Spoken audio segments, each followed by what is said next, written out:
আলহামদুলিল্লাহ, এই মক্কার জালালি কবুতর। আলহামদুলিল্লাহ, আমি একটা রুটি তাদের দিছি, তারা খাইতেছে। হাজিরা সব আরাফাত থেকে মিনায় অবস্থান করছে, এই জন্য তাদের খানা পিনা নাই। তারা আলহামদুলিল্লাহ, তারা হাজিরা আসলে আবার তাদের ভরপুর খানা হবে। আলহামদুলিল্লাহ, কবুতরগুলো অনেক সুন্দর, যা মায়াবী, দেখলে পরাণ জুড়িয়ে যায়। মাশাআল্লাহ, মক্কার কবুতর খুব ভালো। আল্লাহ তাদের মক্কার কবুতরে যারা মনের আশা নিয়ে কিছু খাওয়াবে, আল্লাহ তাআলা তাদের মনের আশাকে কবুল ও মঞ্জুর করে নেন। আমিন। দেখেন, আমি একটা রুটি দিছি, এই রুটিতে ওরা কী খায় দেখাচ্ছে।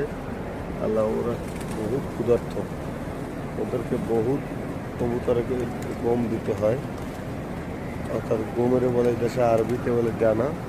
এই ডানাগুলো দিলে, ধান গম দিলে ওরা খুব খাচ্ছে, ডাল দিলে খাচ্ছে। ওরা খুব ভালো, বহুত হাজার হাজার জালালি কবুতর। আল্লাহ ওদেরকে ধৈর্য ধরার তৌফিক দান করুক। এবং দেখেন, আমি একটা রুটি দিছি, কত হাজার পড়ছে এক জায়গাতে একটা প্লেট। তো আপনারা মক্কায় আসলে অবশ্যই জালালি কবুতরের খাওয়ান দেবেন। আপনাদের আশা আল্লাহ তাআলা কবুল করে নেবে, মনের আশা ইনশাআল্লাহ কবুল করা হবে। আল্লাহ তাআলা সকলকে ভালো রাখুক, আমিন। আল্লাহ বহুত দিন পরে, বহুত বছর পরে 2019 সালে তপ করছি নিচে, আজকে যে নিচে তপ করে আসলাম। আলহামদুলিল্লাহ, মনটা খুব ভালো। আল্লাহর কাছে লাখো কোটি শুকরিয়া যে আল্লাহ আমারে এমন একটা পবিত্র জায়গায় রাখেছে।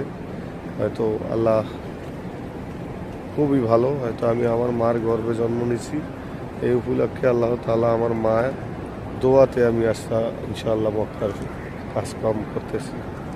আলহামদুলিল্লাহ, আমিন। আল্লাহ সকলকে হজ করার তৌফিক দান করুক এবং মিনাতে যারা অবস্থান করছে, আল্লাহ সকলের হজকে কবুল ও মঞ্জুর করে নেব, আমিন। আসসালামু আলাইকুম ওয়া রাহমাতুল্লাহি ওয়া বারাকাতুহু।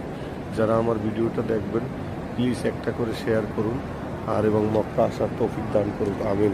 আসসালামু আলাইকুম ওয়া রাহমাতুল্লাহি ওয়া বারাকাতুহু।